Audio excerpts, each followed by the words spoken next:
Well, hello everyone. Hi. Welcome back to MoonTown Offline. It's been it's been a bit. We skipped a week just because schedules didn't line up, but now they do. Look at us. There he is. There I am in my green glory. Yeah, look at that. They don't have Almost. light right here. Yeah, it's like a aquamarine kind of glory. I'm an aquamarine kind of. Yeah, yeah. I don't know what that means. You're an aquamarine kind of guy. So here we are today at August 28th, 2020, at 11:44 a.m. It's a Friday. And we got the cup. So Cup. we got the cup. So let's see what's up. That'd be a great segue if we had. If that's what our segment was called. And today, that's what our segment is called. Oh, and what's happened in the news recently related to what we talk about? We got the cup. Uh-huh. So let's see what's up. That's the new tagline. We're not cutting any of this. It's raw. It's canon. Okay. Sure. Yeah. But Should I say my thing again? No, it's cool. It's cool. Oh, okay. They already get it. So we a little bit before we came onto this. This had been a few days ago. The DC Fandom released, which was a large live streamed event of small panels and new trailers and new things to talk about in terms of filming. It's the closest thing we got to E3 this year. So far, yeah. Because it had games. Yeah, it did. It was DC. But yeah, it was all right. And real quick, we could talk about a few things that I saw the whole thing. The whole thing being like figuring out which panels actually meant something. Sorry, Sandman panel. But I'm not weird enough to look at you. Although, I do want to read Sam at one time. Neil Gaiman, I like you. Yeah, Neil Gaiman, he seems like a good writer. But, a little busy. And Austin just recently watched a few of those things. Not everything. So let me explain to the audience. I'm the type of man who, when there's something I like and I don't want spoilers for it, for example, for Homecoming, Far From Home, Infinity War, Endgame, I kind of divulged myself for Infinity War a little bit, and maybe Endgame slightly. I saw one trailer.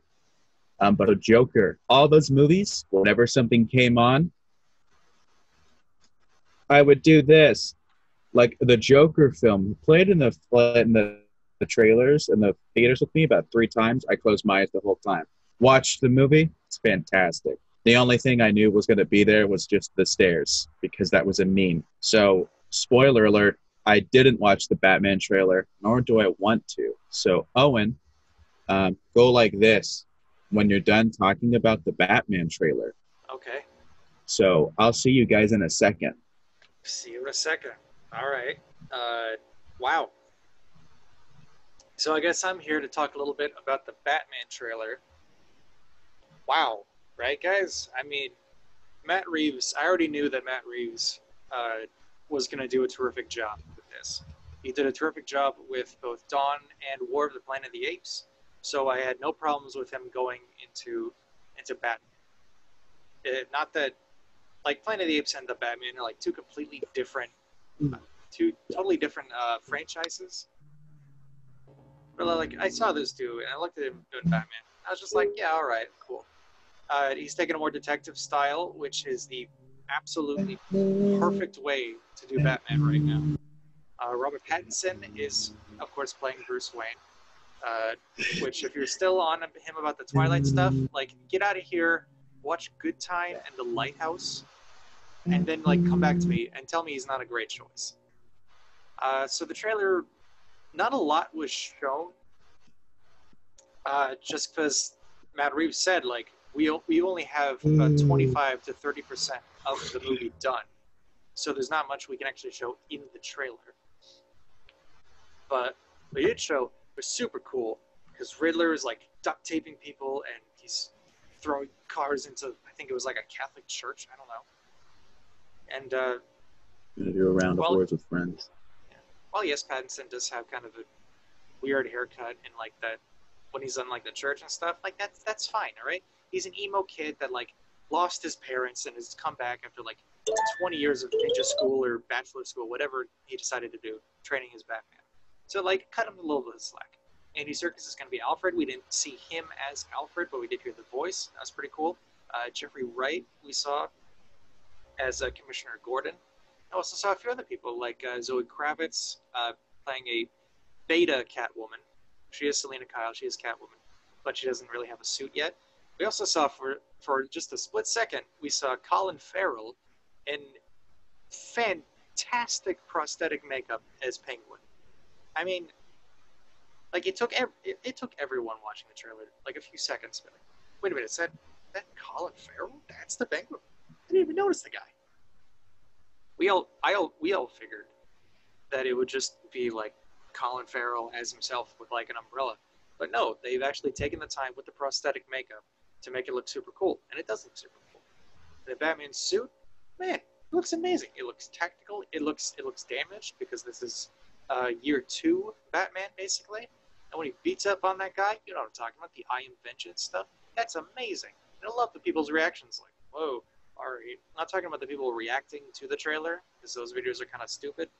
I mean, like, you know, the people in the trailer that are watching their buddy get, like, absolutely wrecked by this guy dressed as a bat. Like, oh, okay. Like, even they're scared.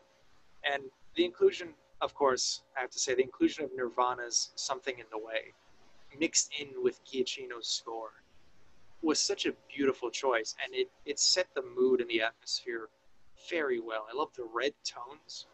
Not a lot of people like the red in correlation with Batman, but I think it works really well, especially with what they're going with this. And, you know, for this bad guy, it's gonna be super much fun, and I'd say it's a really great trailer.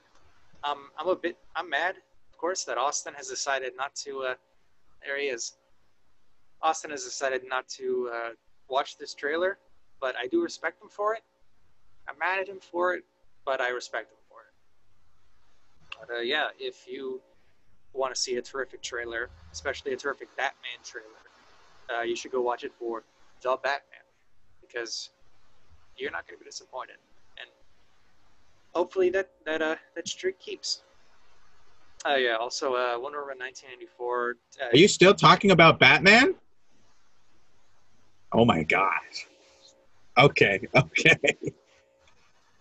Also, Wonder Woman 1984 that trailer was nothing special. I mean, Cheetah's there. Yeah, we all know. That's all I have to say about that trailer.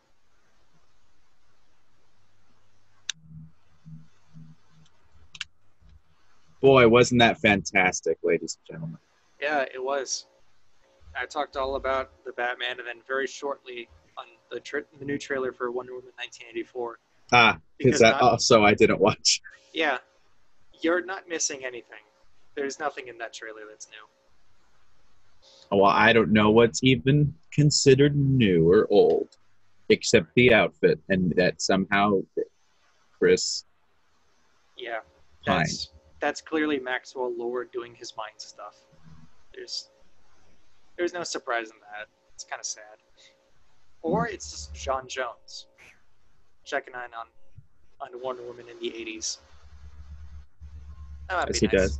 Yeah, I don't know. So yeah, other than that, there was a thing for Shazam in the Flash movie, but those aren't anything special. It was just like, here's a cool slick suit for the Flash in this new movie, and then the title. Oh yeah. Yeah, and then the title of Shazam 2 is Shazam: Fury of the Gods, and that was it. That was what they showed. Yeah. So to wrap up this segment real quick, guys, Gotham, Rocksteady, and Montreal, which I think they made Arkham Origins. Yeah, right? They made Arkham Origins with Rocksteady's approval. They're making new games. Making Gotham Knights. That's W Montreal. A Batman game that doesn't focus on Batman per se. It's going to focus on just Nightwing Red Hood, Batgirl, Barbara Gordon, and a Robin. Still, I still don't know if it's like Tim or Damian. Pretty sure it's Tim. Because otherwise, Tim would be Red Robin, and then you'd have Damien as Robin. I mean, that's true. But Damien's usually the one that has like the hood on his suit, Mm-hmm. and I saw I that forgot. in the sweatshirt that everyone wears as their suits. It's a little weird, but Yeah.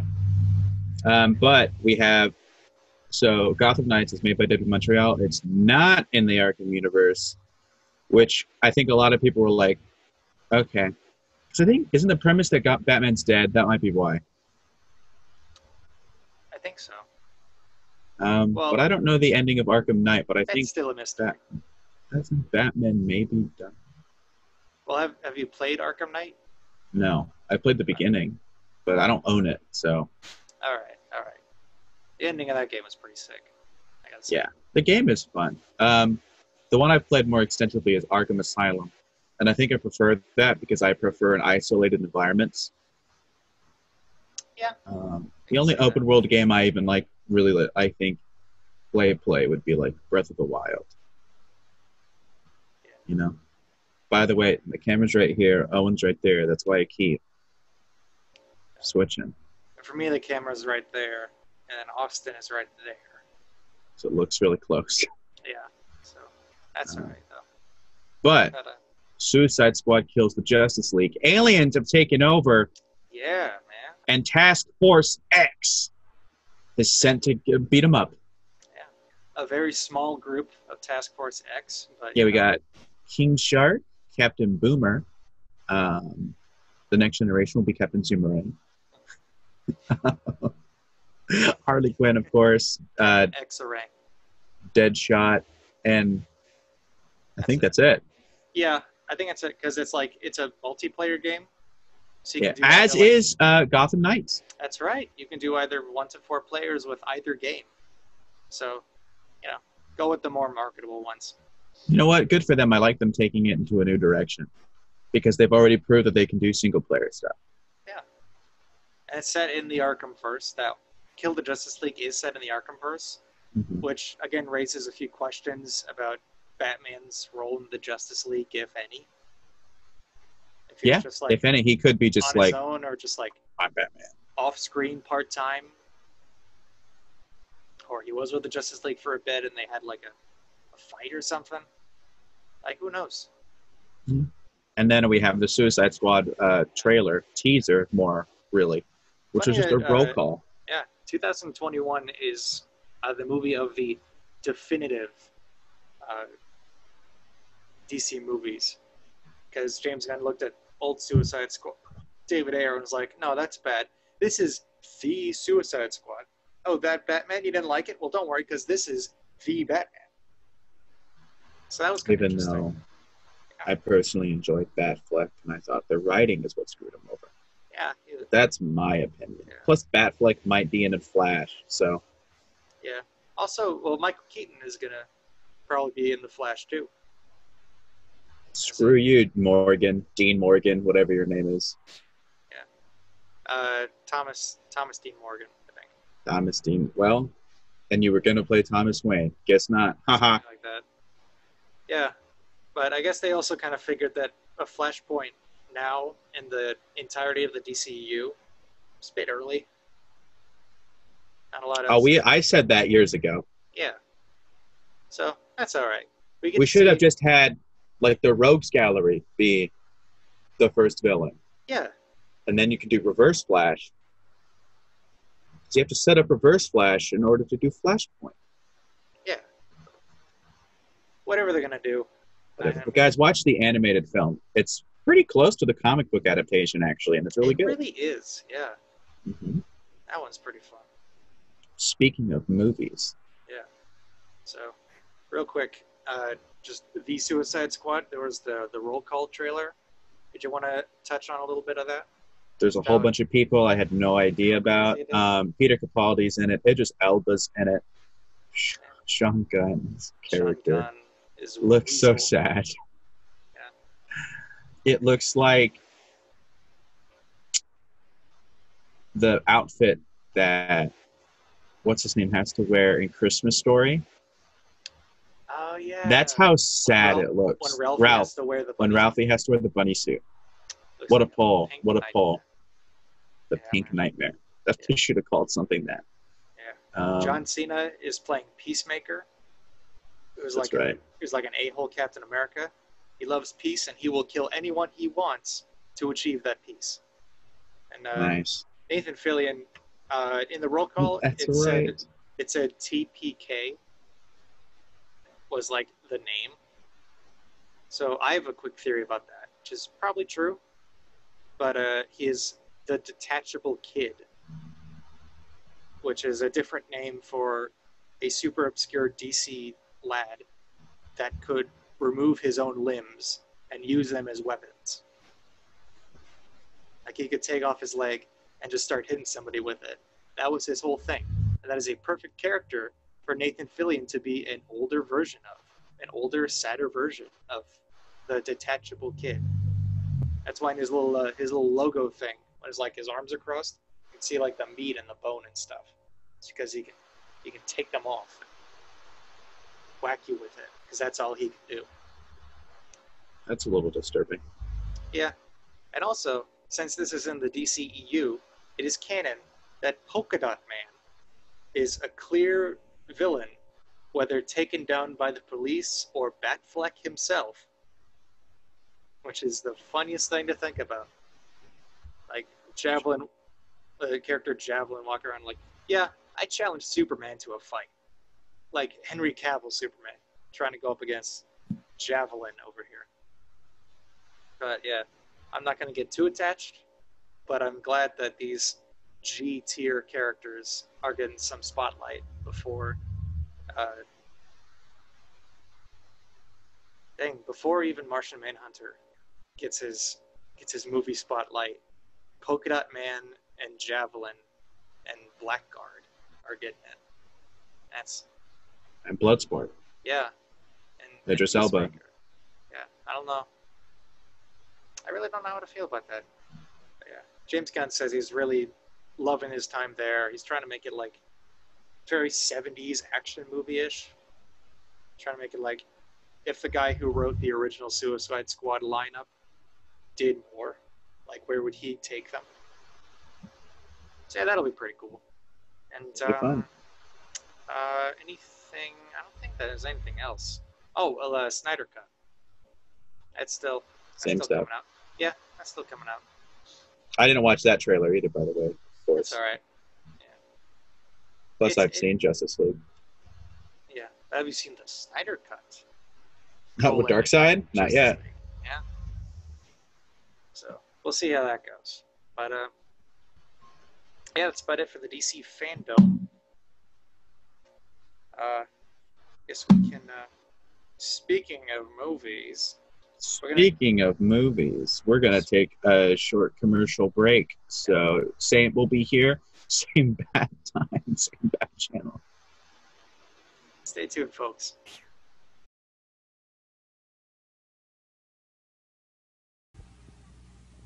Sometimes you feel like a nut, sometimes you don't. Almond Joy's got nuts, Mounds don't. Almond Joy's got real milk chocolate, coconut and munchy nuts too. Mounds got deep dark chocolate and chewy coconut. Ooh. Sometimes you feel like a nut, sometimes you don't.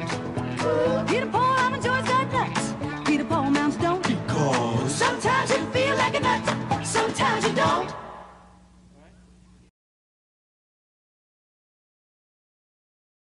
Hello there. And that's why the egg came before the chicken. You know, when you think about it, dang. It's all about ideas existing ontologically. You know, I mean... Yeah, but we talked about this before and about our episode about kind of reality. Yeah, I mean, even for the chicken, I mean, a lot of what you just said does make sense. But I mean... Well, does it, though? Yeah.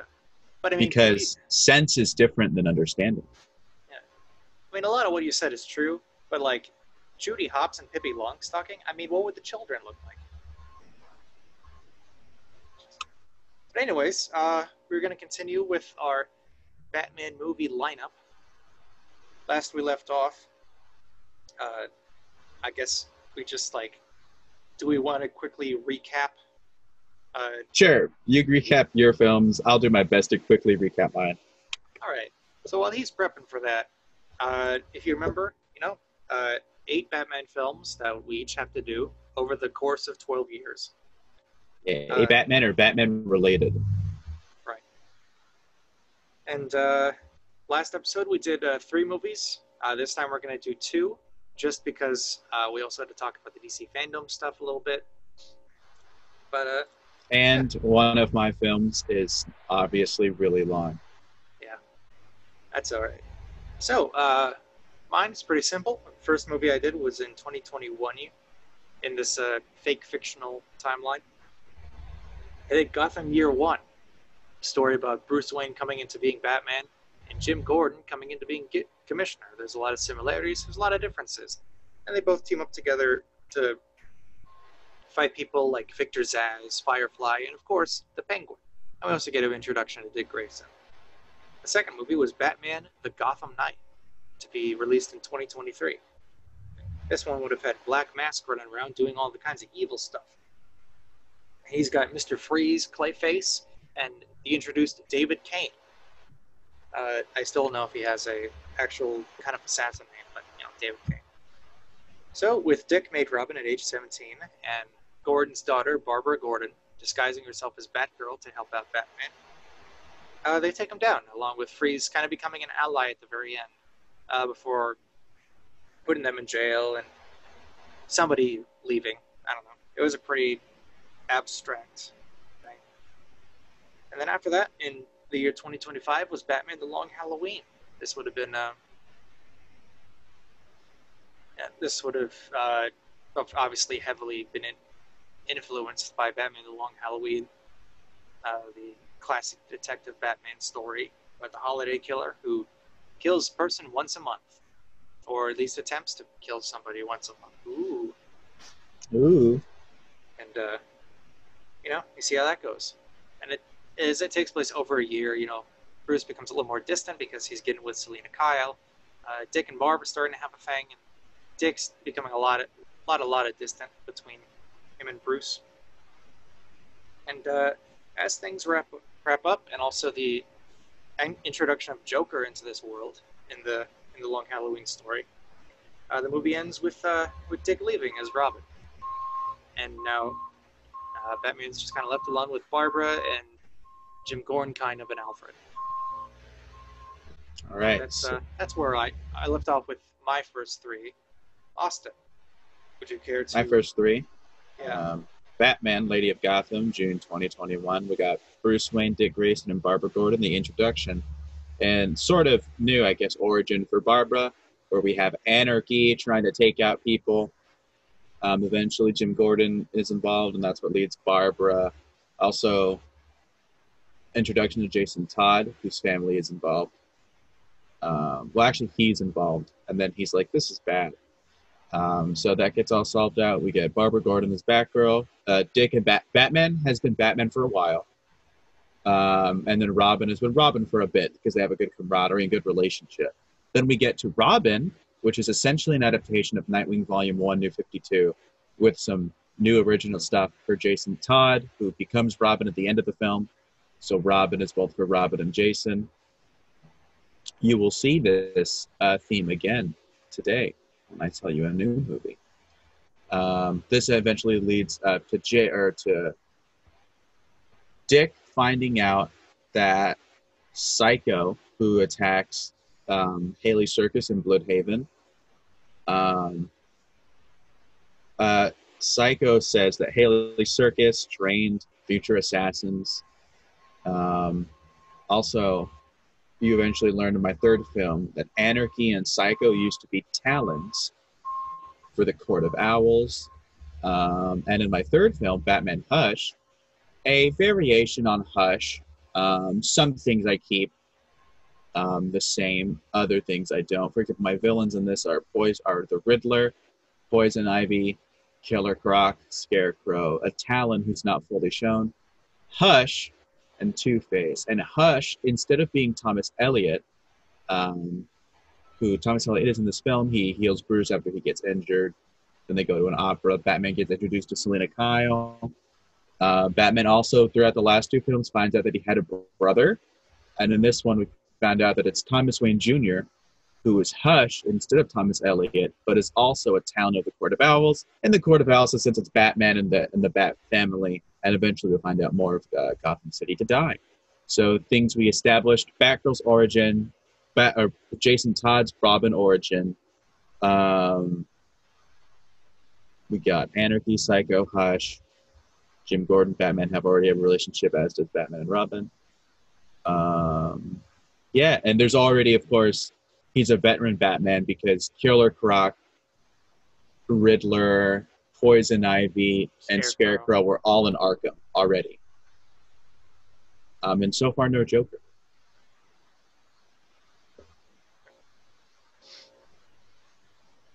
Yeah, so let's get down to brass tacks to films number 4 and 5 for each of us. Yep. As always, mine will be a little shorter than his. That's all right. My fourth one is longer. My longest one. My fifth one is about as long as the third one.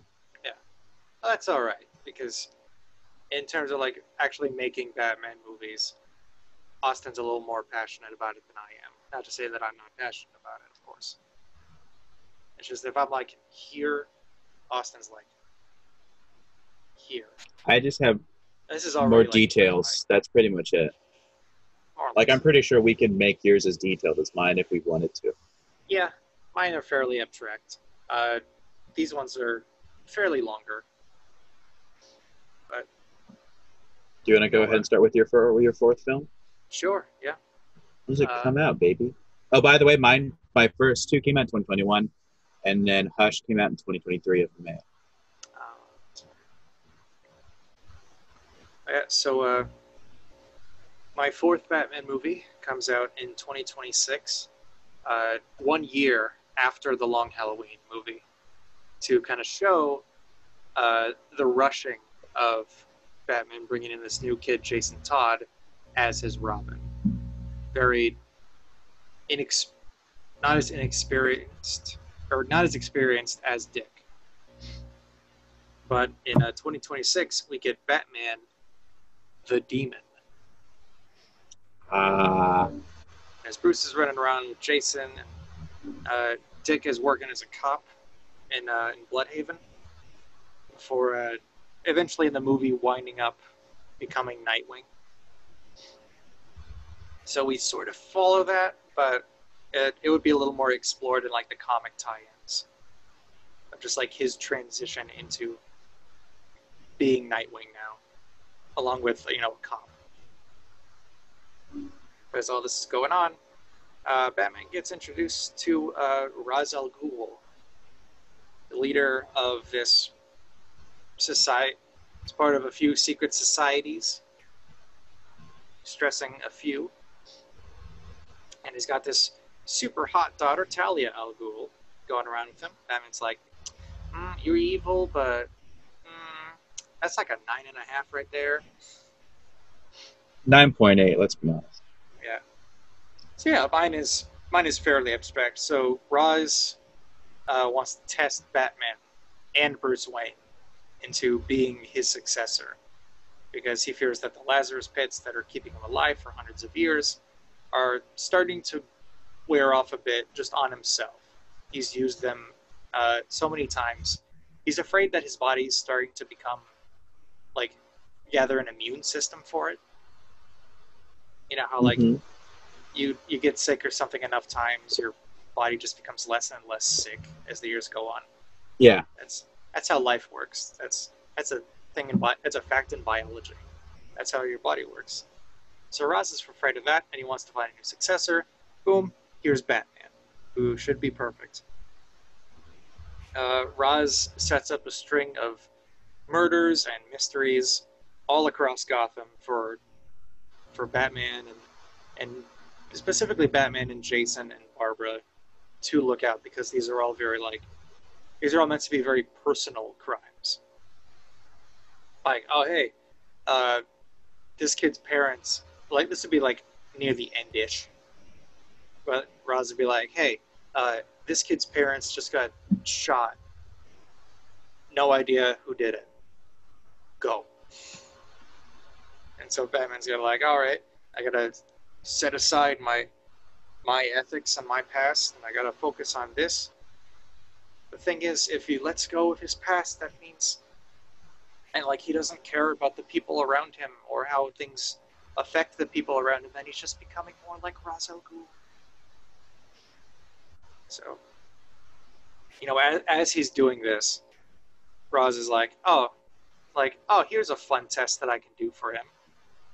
I'll send out the Joker, who has been in a few comic book tie-ins. They're like, all right, Joker, here's like unlimited resources. Give yourself a day. See what you can do. And do stuff he does. As Bruce becomes more distant from both Batgirl and Robin, and eventually Alfred and Jim, because all this Ra's stuff is stressing him out so much and challenging his psyche so much.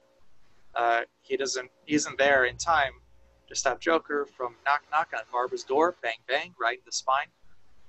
And he's not there to stop him from, hey Jason, let me take you over to this warehouse, and I'm going to introduce you to a little friend of mine.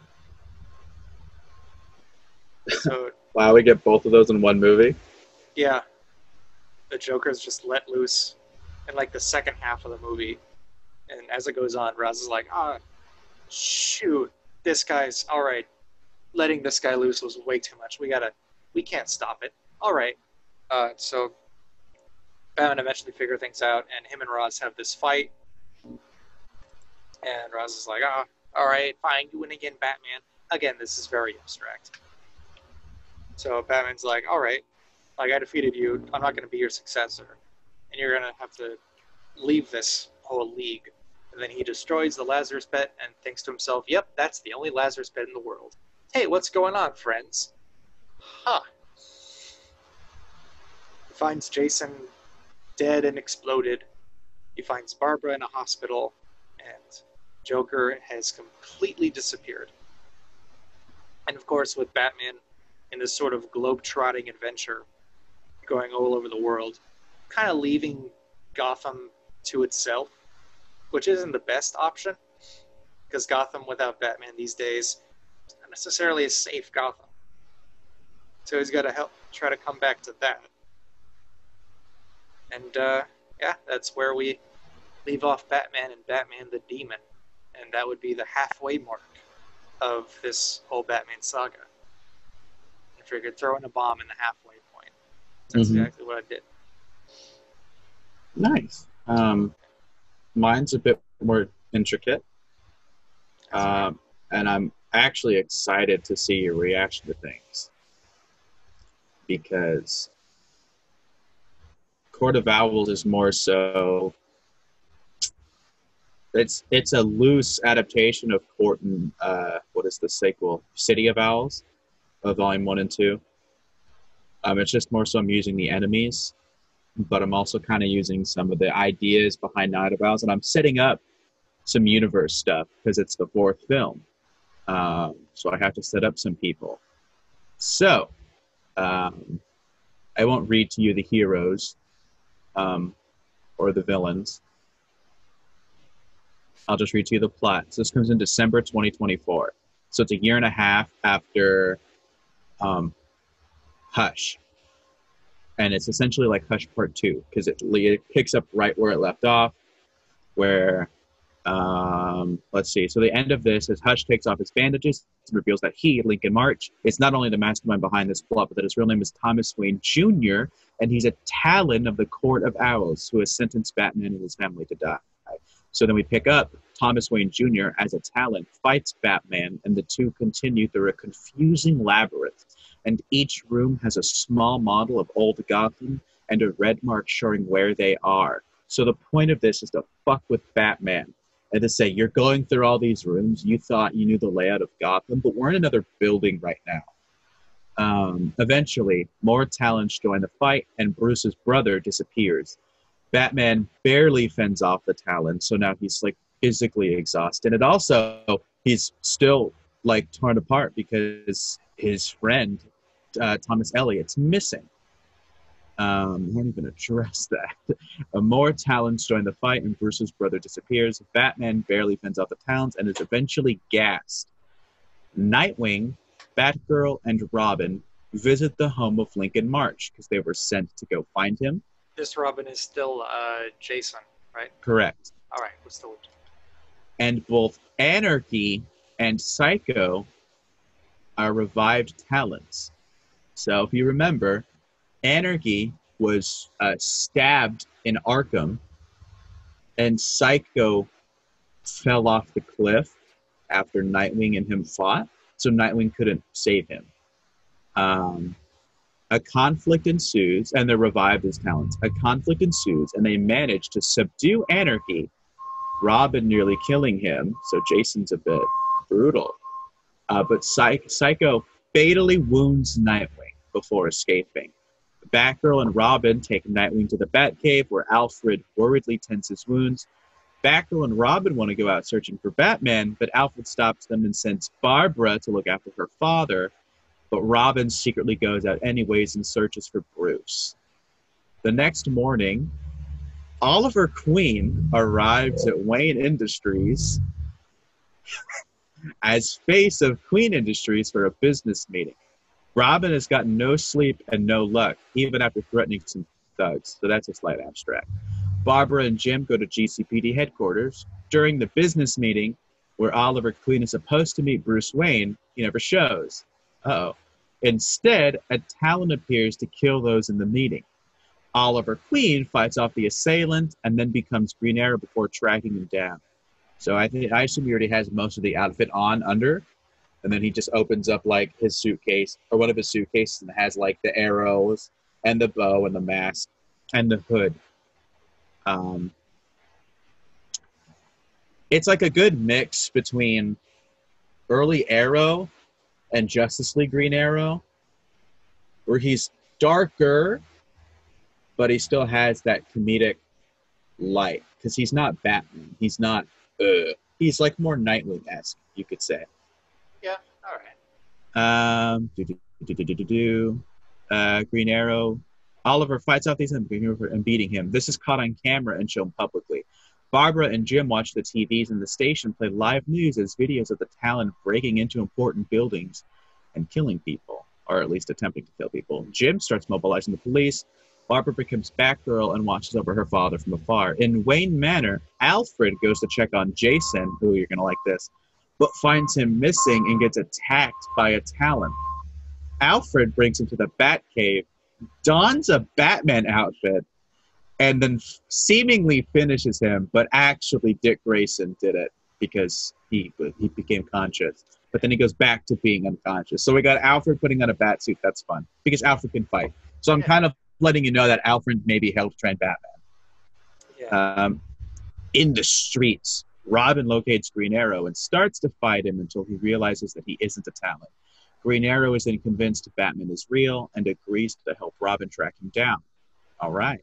Night falls and Bruce awakens in a room with a huge model of Gotham and hundreds of plaques that are titled Court of Owls. And Thomas Wayne, not Martha, is listed among them.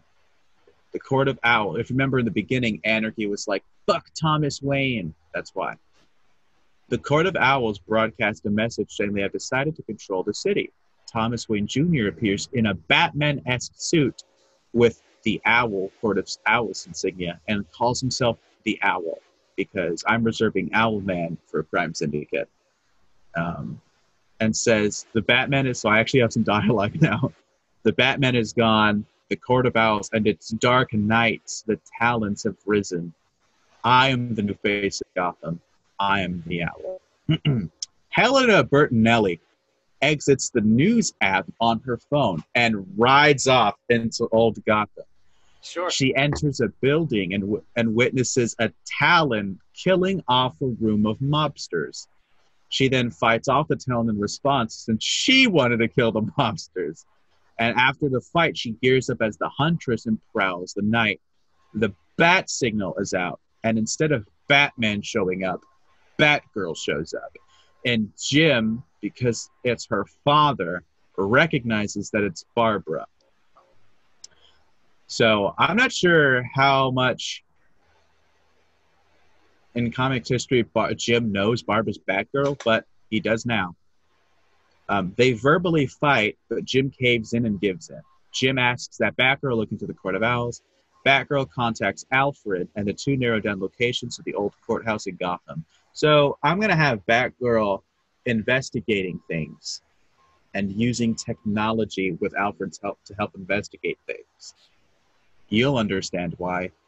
Batgirl Robin and Green Arrow managed to track owl activity to Old Gotham, and having contacted Alfred, they learned that they seem to be in places between other places.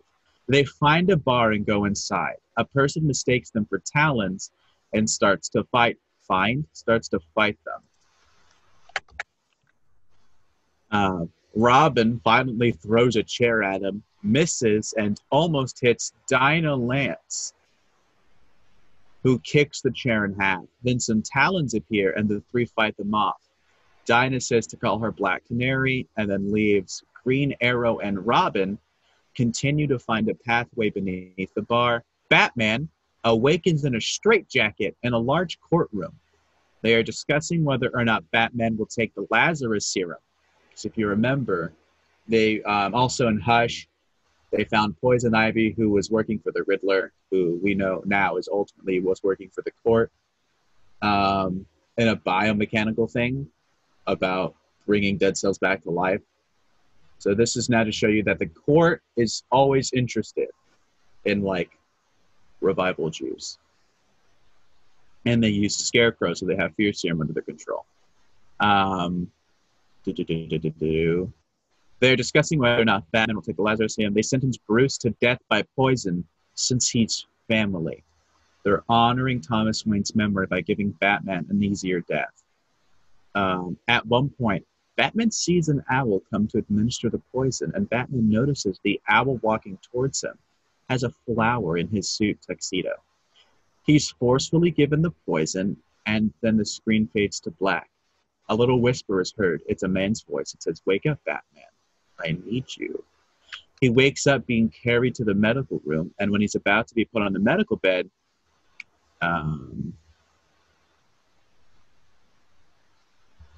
I think I accidentally took out something. But he beats up the people and escapes the medical bed. And before he escapes, he stops a woman attempting to steal the Lazarus serum and then takes it from her. That was Selina Kyle. She gets a voice asking if she has it, and then she tells them Batman has it. Meanwhile, the owl visits Arkham, and once inside visits the Riddler.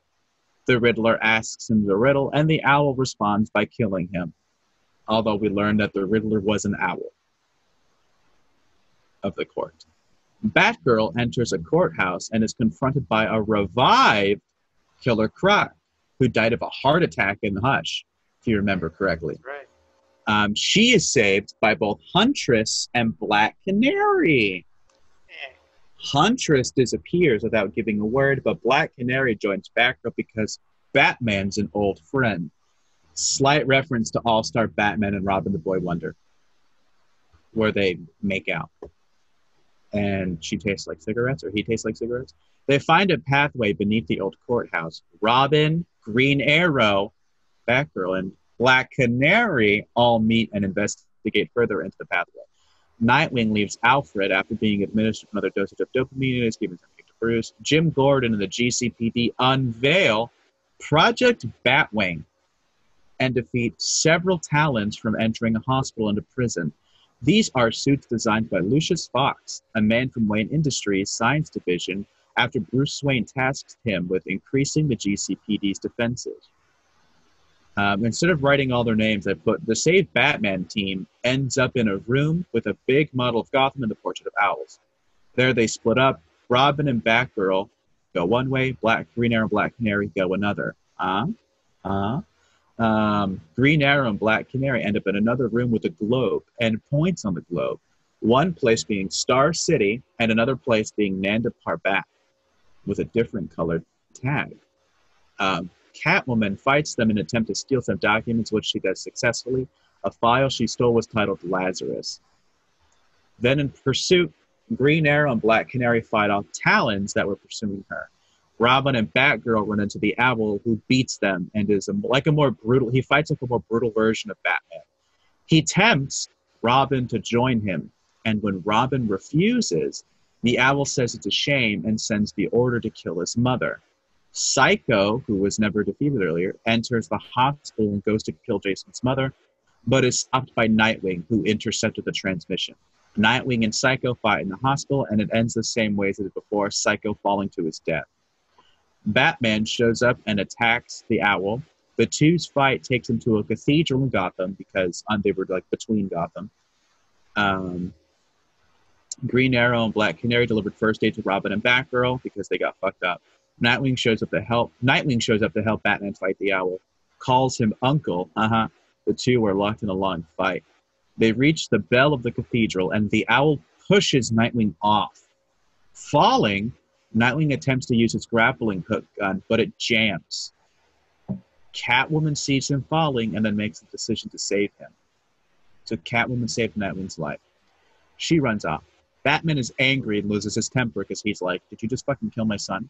Which the Owl exploits and takes him down. Before he lands the finishing blow, so the Owl is about to finish Batman, he is shot through the heart from behind.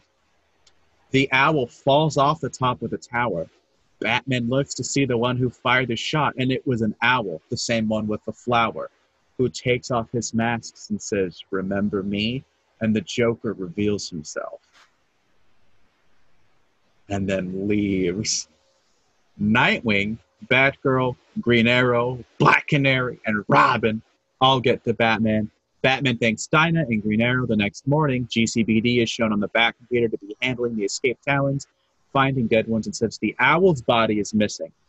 Alfred makes tea for Bruce, who is troubled, and when inquiring, Jason asks why. The film ends with Bruce getting up, looking at Barbara, Dick, and Grayson, and says, he's back. So I'm setting up my next big villain to be the Joker. Because of course. Of course, yeah. You know what a slight edit I would do? Instead of him, like, taking off the mask and being like, remember me? I think it'd be a bit cooler if he kept the mask on. And then as Batman's looking at him, the owl figure just starts, like, laughing and then just, like, walking away. That'd be a good alternate, too. Yeah. Also, it's the, he's the one who technically whispered to Bruce, wake up, I need you, Batman. That's true. Yeah. So I'm going for almost a Snyder-esque Joker. Yeah. But that's Court of Owls, the sequel to Hush, which brought in some elements from the comic book of Hush, like Huntress. Yeah, it certainly did.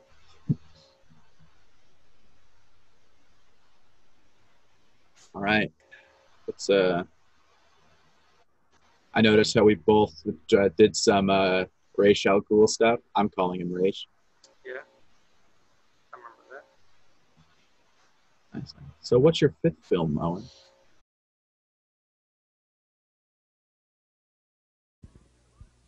When I was a kid, the closest you could get me to a fish was the aquarium. Now, thanks to McDonald's, I'm the expert. You see, most fish is not government inspected, but all McDonald's fish is U.S. government inspected grade A. And it's all prime white filet. No fish cakes, not ground up, not mixed with other fish. It's a filet of fish. The best-selling fish sandwich in America. Tell him your nickname, Henry. They call me Jaws. Quality you can taste.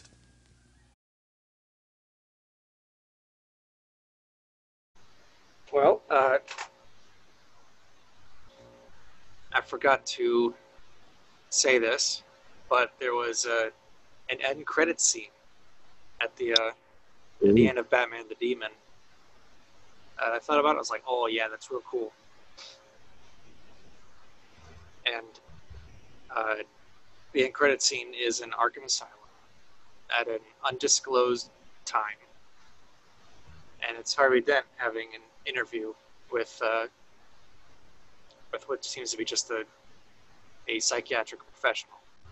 And Two-Face is like, hey, I remember like stuff that I learned in like the Long Halloween, everything and all that.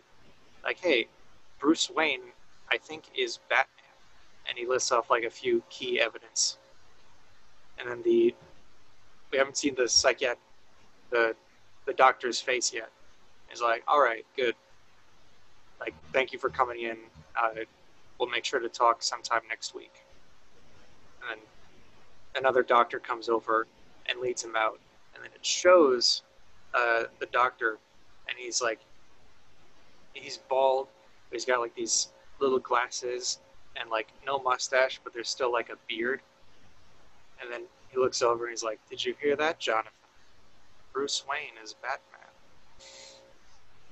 And That's nice. That's how we lead into Batman: The Arkham Asylum, coming out in 2028. Ooh. Where, with Joker AWOL and the Batcave even darker than usual, and as Bruce is trying to fix up the now kind of more despot life that Gothamites have these days. Like, hey, there's like a ton of criminals, and the Arkham stuff and the little place over there, Blackgate, they're getting a bit overfilled. So what we're gonna do is we're gonna take this small slum of Gotham City. It's like a good enough distance away from the majority of the population, and we're gonna wall it up, and we're gonna put like constant guards and towers and super security and whatnot, and we're gonna put every villain in it, and we're just gonna let that be sort of the what's a fun little made up name, the Arkham City of in Gotham here. Bruce Wayne's like, no, that's the stupidest idea I've ever heard.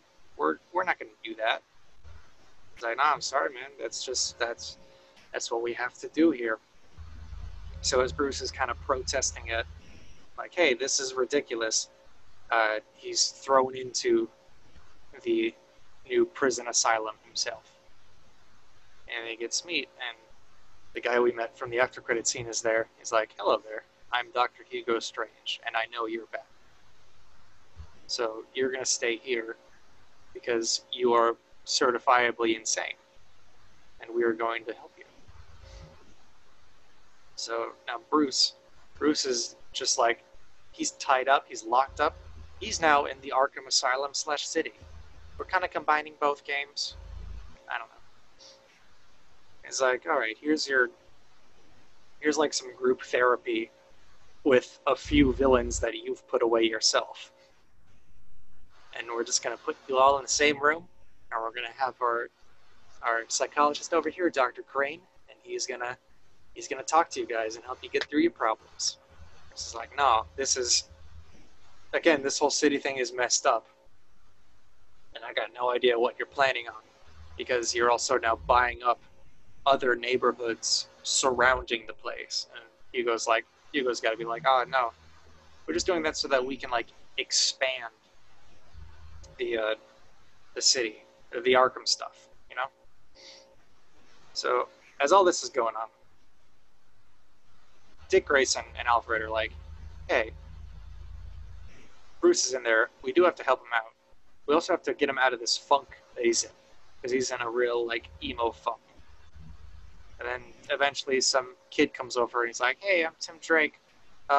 Yeah, so you're Robin, and that guy that's in the prison right now, that's totally Batman. Like, well, how'd you do that? Like, well, I was watching you guys fight some villain. I don't know, make it Kite Man or something.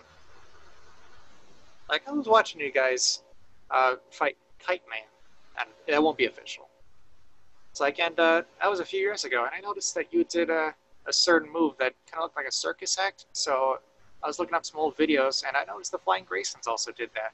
So you're easily Dick Grayson because you're the sole survivor. You're probably the only one that actually knows this sort of Dick Grayson dive that you just did on the TV, and that's easily connected to Bruce Wayne being Batman. So yeah, give me the praise now. He didn't say that, but they're like, oh, well, maybe you can kind of help us. So bringing in this random kid. Bruce doesn't know any of this. He's completely isolated from the people that keep him grounded. He's completely isolated from anyone that tells him that he's a good person, because he's surrounded by everybody that they don't know. All the other inmates don't know that he's Batman. They just know it's rich billionaire Bruce Wayne who is like makes their lives miserable as like poor people and stuff. And now he's in prison with them. That's all they know. So then Bruce is like, oh, this is insane. And let's see here. Just had to track the notes for a second. So Bruce Wayne starts having a few. They might be nightmares, but he's not sure, because he's seeing like Dick come in for a visit and like yell at him for everything he's done in front of everyone, and then he gets like Harvey Dent comes into his room and starts talking to him, and then Joker comes in and is just like following him, and he's kind of freaking out, like, oh, the heck is this? And all of a sudden, bam, this giant man bat comes like crashing through the windows and just starts like scratching and clawing at Bruce, like, oh, this is completely real. All this stuff I'm seeing, this is totally real. He also sees Jason, of course. He's like, dude, it's your fault I'm dead. Like, yeah, man, it's my fault you're dead. All right, darkness is creeping in some more. And, we do, both parties eventually find out that Hugo Strange is like, all right, so I'm buying up all this land here so I can have everyone who lived here before move away. And, yeah, we're getting the last inmates and stuff in here. All right, so I got some fighter jets or something up above, and they're going to drop a few really big bombs on here, and we're just going to get rid of Gotham's inmates. We're going to get rid of all of Gotham's villains and criminals so that Gotham is a safer place. And we're going to do that by exploding a few dozen acres. That should be all right. And we're making sure Batman isn't around by not only keeping him in here, but also having my buddy Jonathan Crane here working on some fear gas so that he can keep him inside. And I also was able to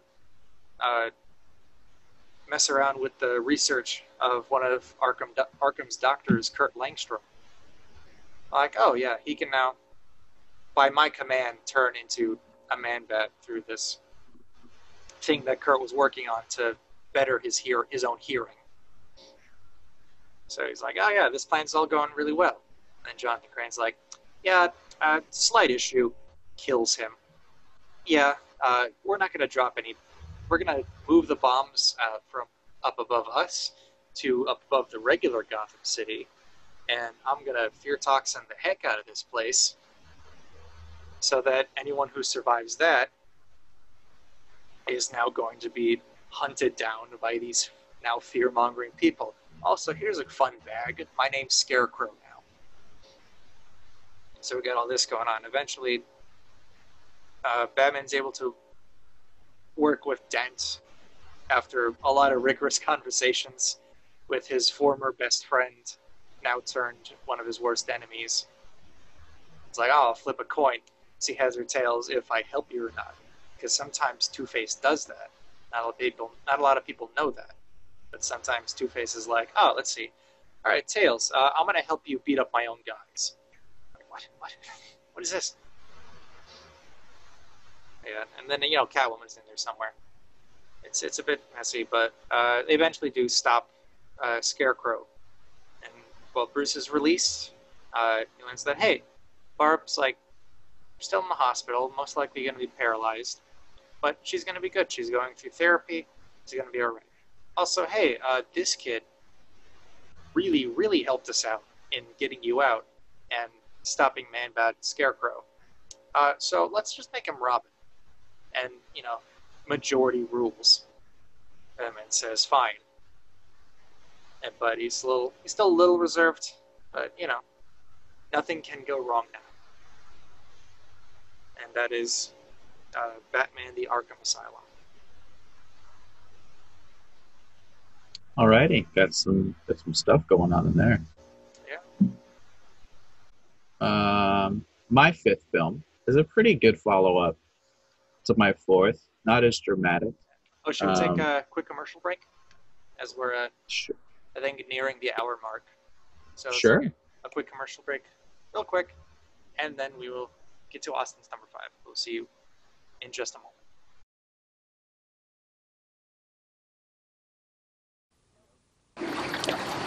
Any bites? Nope. Hey, kids, take a bite of this. Twisted Cheeto Snacks. Now, let's do some fishing. Twisted fishing, that is.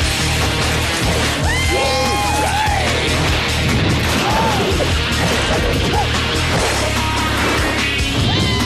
Twisted Cheetos. Deliciously twisted, dangerously cheesy. So, how's fishing? Twisted.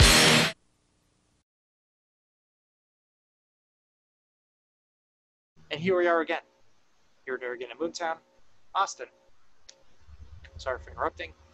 Take it away. So if you remember, my film, The Court of Owls, came out December 2024. We introduced Black Canary and Huntress, so they'll be in this film. In March 2027, so... just a few months.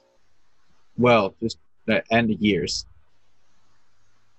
So December 2024. Oh. And right. then you have 25 and 6. Yeah. So 2 years and about 4 months later, after to be like, oh shit, the Joker. We're gonna get 2 movies this year, but we're only gonna get one of them today. And I know the title of the second one that comes out this year. But the first one is called Batgirl and the Birds of Prey. I easily set that up last movie. But the heroes are Batgirl, Barbara Gordon, Black Canary, Dinah Laura Lance, and Huntress, Helena Bertinelli. And since it's going to be immediately in the first sentence, Orphan, Cassandra Cain. The villains are Deadshot, Floyd Watton, Talia al Ghul, and Lady Shiva.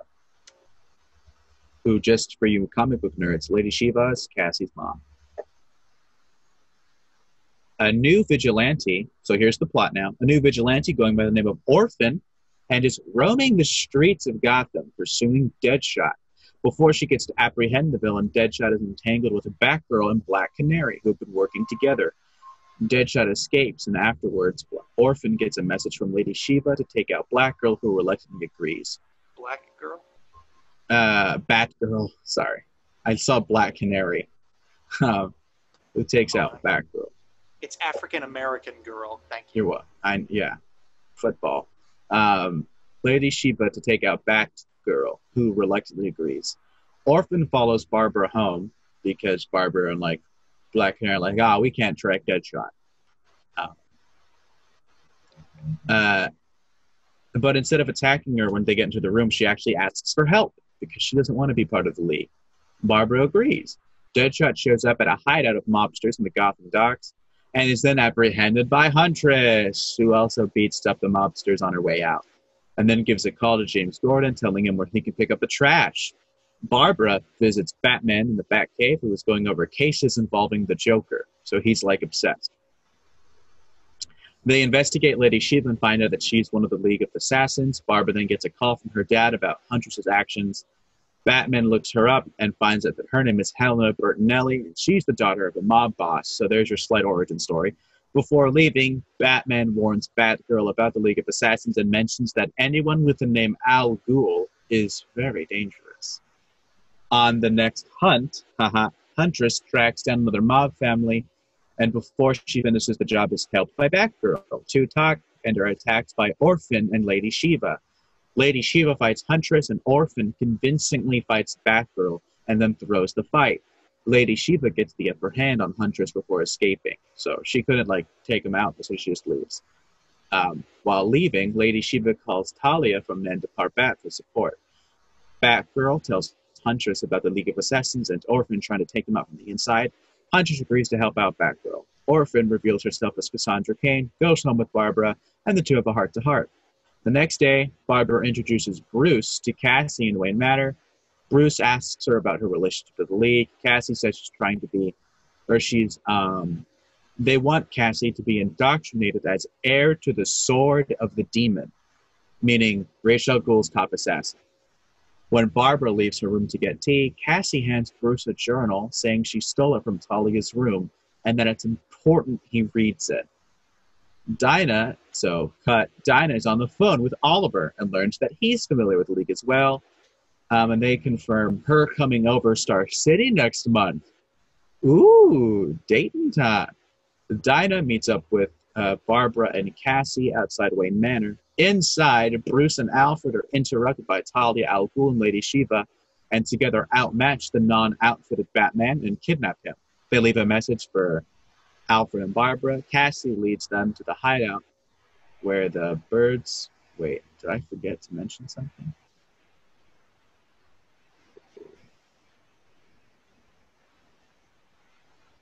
Birds of Prey take on... Oh, yeah. Huntress shows up. I forgot to write that in there. But Huntress shows up. Where they actually reach out to Huntress.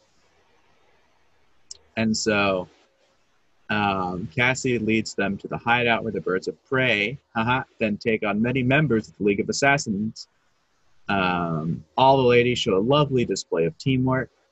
Then they reach where Bruce is being held and free Bruce, who's too beaten to move on his own. So then the birds have to take on Lady Shiva and Talia al Ghul, who then remarks her disappointment in Cassie, who could have been a great sword for the heir to the demon. Could have been a great sword for her heir to the demon throne. You obviously know what's going on. Barbara and Cassie fight Lady Shiva. Huntress and Black Canary fight Talia. They're eventually successful, with Cassie having to defeat Lady Shiva on her own, and she does. Talia and Lady Shiva get sent to Blackgate. That's why I asked you who Blackgate was. Huntress admits she enjoyed the teamwork and lets Barbara know she can call her anytime. Black Canary says it was fun working with her again, because it's implied they kind of have an off and on working teamwork. Since the last film, it went nicely. Bruce says he'll help Cassie with some living arrangements, and Barbara goes home. She gets home, says goodnight to her dad. There's a knock on the door. She opens it. It's the Joker. She gets shot. And that's how you end it. That's how I end it. So Batgirl is the story of Cassie and Barbara, but kind of more leaning towards Cassie, because at the result of this movie, she's going to become Batgirl. Of course. And Barbara's going to become Oracle. Yeah, nice. That was some real woman power there. That was. We had an all-female pro-tags and end tags. And Bruce was there. Yeah. Robin Deadshot and Night. was there too.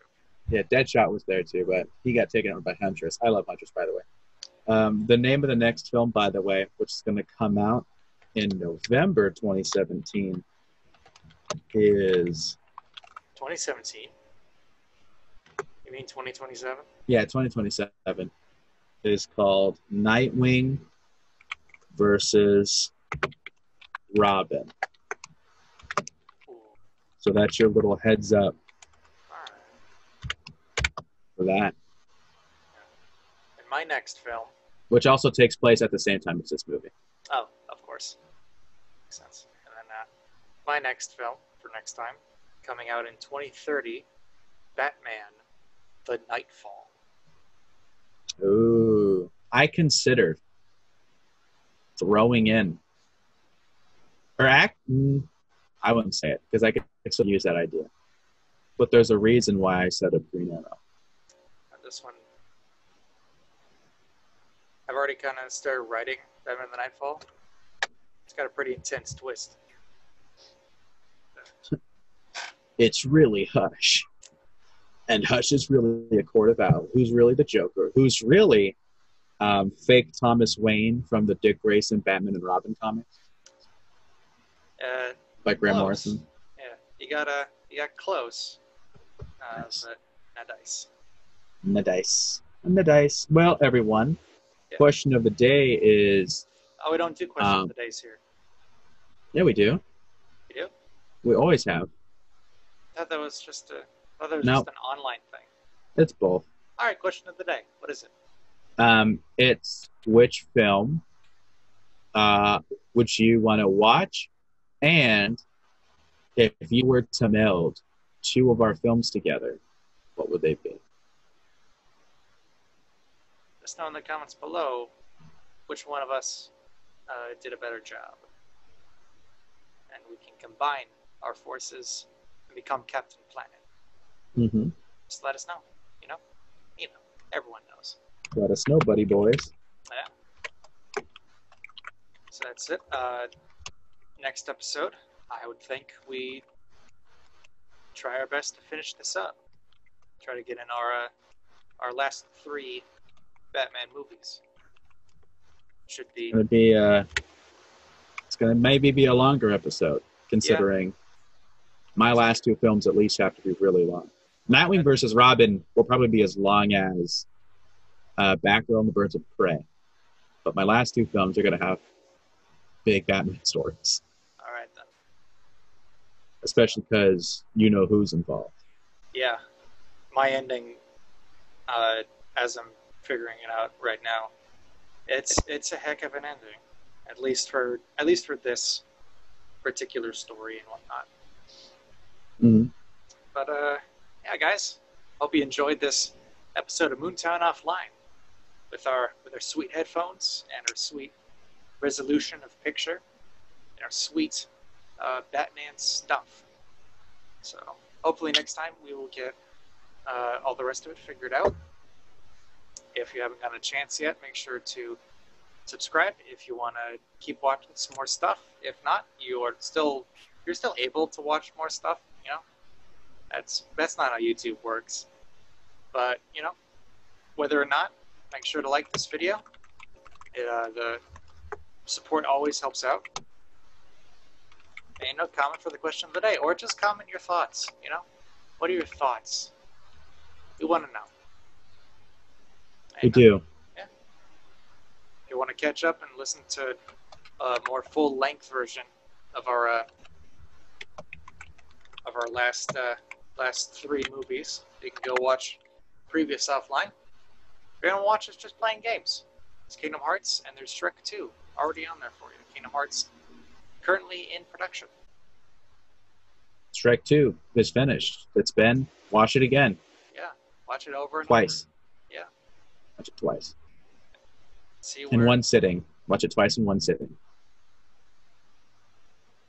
I don't know if you can do that. There's 24 hours in a day. Sure. That's 18 episodes ranging from like 15 to 49 minutes each. But only 2 or 3 of them have the super long one. Yeah, hold on. I'm going to have to... We're keeping this in, folks. Yeah, this is live. Looking at... We're even going to do the math. Owen, do the math. All right. Here, you bring up a calculator, and I'll bring up the episodes, and we'll try to take into account everything. Oh, that's loud. Yeah, let me mute that. All right. All right, so episode 1. Just round up. 21 minutes. Uh-huh.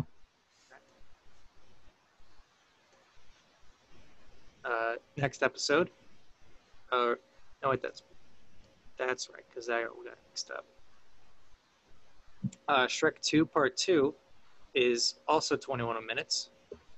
I'm just rounding up. All right? Mm-hmm. All right. Shrek 2 Part 3 is 18 minutes. We got our hour, first hour. Nice. Shrek 2 Part 4 is 23 minutes.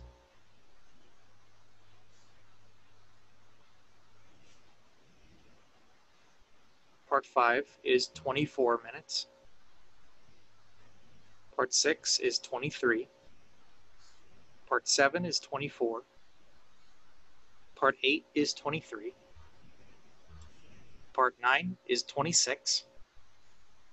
Part 10 is 15. Part 11 is 26. Part 12 is 23. Hold on. Oh, Okay. you got the part 12 is 23? I got 26. So the one next one's 23? Yeah, part 11 is 26. Part 12 is 23. Okay, part 13. Part 13 is 26. Part 14 is 22. There you go. Part 15 is 35. Ooh. Part 16 is 41. Part 17 is 23. And part 18, the finale, is 42. We got 456 minutes. Okay. So divide that by 60, 7.6 hours. For the whole thing? Yeah. So if you want to watch it twice, ladies and gentlemen, that's 15.2. Yeah, it's pretty exciting stuff, I gotta say. Right? Imagine how long Shrek 3 will be. So when that comes out in 2024. Yeah. So we will see you all next time on MoonTown Offline, where we do more stuff offline. We'll see you guys then.